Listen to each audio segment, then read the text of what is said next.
ideias que estão por aí, que contradizem até as questões de aquecimento global e tudo, que põe responsabilidade no outro ser. Como é que a gente lida com isso, sendo delicado, para não acabar de uma vez com a confiança que as pessoas têm na ciência? Porque o jeito físico de fazer as coisas, falar, isso é um monte de bobagem, vocês estão errados. Como que a gente age com responsabilidade? Isso daí é uma pergunta considerando essa ótima, parte da população. muito importante. Eu penso nisso à beça. Vou contar uma história. Uma vez eu estava lá em Brasília, aí me botaram para fazer um programa popular de rádio, dar uma entrevista, um programa popular de rádio na rodoviária de Brasília. Então, aí eu comecei, o cara perguntou sobre o fim do mundo, como é que a ciência viu o fim do mundo, né?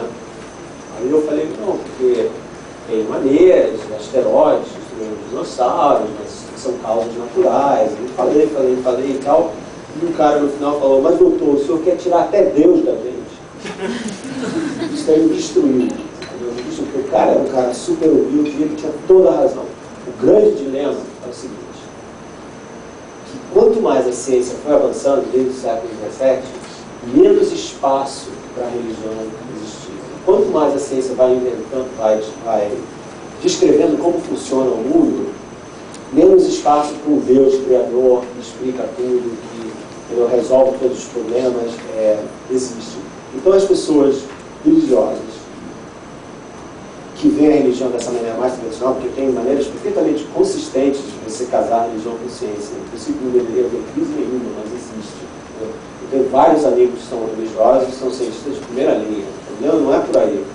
O problema é que as pessoas se sentem ameaçadas por essa versão científica, materialista do mundo, né? E a ciência também é uma coisa que é cheia de espiritualidade, não é só materialista de jeito algum. E aí, como a religião está mais desacreditada, as pessoas um pouco mais bem informadas, elas vão então procurar uma espiritualidade pseudocientífica. Um respaldo nessa ciência deturpada aí, que é exatamente o que acontece com quem somos nós.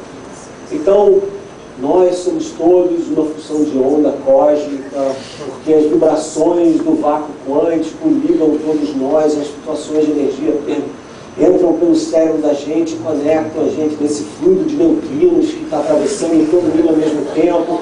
Então eu falo, uau, neutrino, fluxo cósmico, flutuações quânticas de energia, tem que ser verdade, é tudo, né? Afinal de contas, a gente fala, toda a nossa tecnologia digital, laser, DVD, tudo isso vem da mecânica quântica mesmo. Então os caras estavam pensando sobre o átomo no início do século XX, que não tinha a menor ideia que um dia ter iPod e coisas desse gênero, acabaram criando uma revolução tecnológica baseada nesses novos conceitos que são realmente estranhos, paradoxais, meio contra o bom senso das pessoas e, portanto, facilmente mistificáveis. E é justamente isso que acontece. Então as pessoas que têm até, às vezes, doutorado em física, ou o cara é médico, anteontem, em São Paulo, me deram um livro escrito por um médico, Os Dados que Deus Esqueceu, era o nome do livro, né? E o cara, então, usando a mecânica quântica, dizendo que a maneira como os físicos interpretam a mecânica quântica está completamente errada, que a maneira como ele interpreta a mecânica quântica está certa, e ele vai falando umas coisas assim que são barbaridades atrozes, que o menor de um fóton, que é a partícula da luz, é na verdade feita por duas cargas elétricas de vibração helicoidal, entendeu? E outra pessoa lê aquilo e fala, poxa, então é assim, então os físicos não sabem ler que esse cara daí é doutor, né? O cara é doutor e está lá na sessão de esoterismo e autoajuda, deve estar certo. Doutor falando. E aí as pessoas então usam isso e se apropriam disso porque as pessoas têm uma necessidade espiritual, e eu não me excluo dessas pessoas, muito grande, de ter uma conexão maior com o mundo, com elas mesmas, dar uma ordem na vida delas, entender um pouco as dúvidas existenciais que elas têm. Por que a astrologia é muito mais popular do que a astronomia? Porque a astrologia te liga direto com o cosmos. É você, os planetas e as estrelas. Estou eu ali no meio, entendeu? Meu ascendente é Áries, sabe? Eu vou de cabeça nas coisas, mas a minha lua é Câncer, então eu sou um cara emotivo, sabe? Durinho por fora, molinho por dentro, mas, né? Então você se entende de uma maneira cósmica, isso daí ajuda as pessoas, eu entendo a necessidade disso. O perigo é essa manipulação do conhecimento. Entendeu? Como que a gente pode fazer isso? Só tem duas maneiras: com muito tato, muita paciência, sem arrogância e com a vontade de fazer isso. Porque tem muita gente que fala, eu nem perdi tempo falando desses caras. Né? Cara, imagina, sentar numa mesa com um criacionista, pô, perda de tempo. E não é perda de tempo. Talvez seja para o criacionista, mas para as 350 pessoas que têm ouvido a conversa, talvez não seja.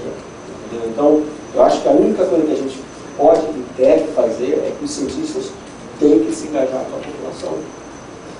Tem que se pronunciar, tem que falar que eu vou escrever uma resenha para a Folha de São Paulo desse filme, acabando com ele e com o próximo, que eu nem vi, mas tenho certeza que é besteira, porque vocês olham o filme, tá? Eu tenho certeza que são, pô, esse cara tá. Mas vocês veem o filme, vocês olham quem que estava nesse filme? Quem são essas pessoas, tá? Aí tem assim, uma vidente que tem um nome muito louco, uma espírita, mas aí tem um físico de Stanford. Pô, Stanford é uma das melhores universidades do mundo. Bate o nome desse físico, o que você acha aí na Universidade de Stanford? Quem é esse cara? Nenhuma pessoa lá tem credibilidade. Ninguém sabe disso, você vê. Ninguém sabe disso, você vê. Amit Goswami, ótimo exemplo. O cara é PhD, né, professor. Então, ele é um cara que sabe, o Infinity of Capra, é um cara que sabe ciência dessa, os dois sabem muito, mas eles estão dando uma interpretação altamente subjetiva, extrapolando as coisas muito além do limite de validade delas. Esse aqui é o ponto, é o seguinte: mecânica quântica, todo mundo fala aqui e tal, é uma ciência que foi inventada para entender como que o átomo e como que as partículas elementares funcionam. Tá? É a ciência do muito pequeno. Tá? Quando você começa a ter muitas partículas, que é o nosso caso aqui, ou quando você tem essas partículas interagindo com o meio ambiente, que é o nosso caso aqui, os efeitos quânticos desaparecem. Entendeu? A física quântica é limitada ao mundo muito pequeno. Filosoficamente, não física, filosoficamente, ela lidar com conceitos realmente interessantes. Por exemplo, a relação do observado e do observador. Né? Então, o elétron não existe. O elétron só existe quando a gente interfere com esse elétron.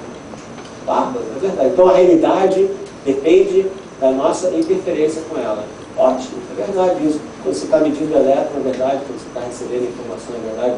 Mas você pode pegar esses exemplos e falar, mas os sábios zen budistas já tinham dito em meditação profunda que todo espaço e o tempo é complementar, e que o tempo pode se dilatar, e que o espaço pode se contrair, porque eles viam isso na meditação deles. Eles não estavam preocupados em entender como o elétron funciona. A missão da religião é muito diferente da missão da física. Então, o que o Goswami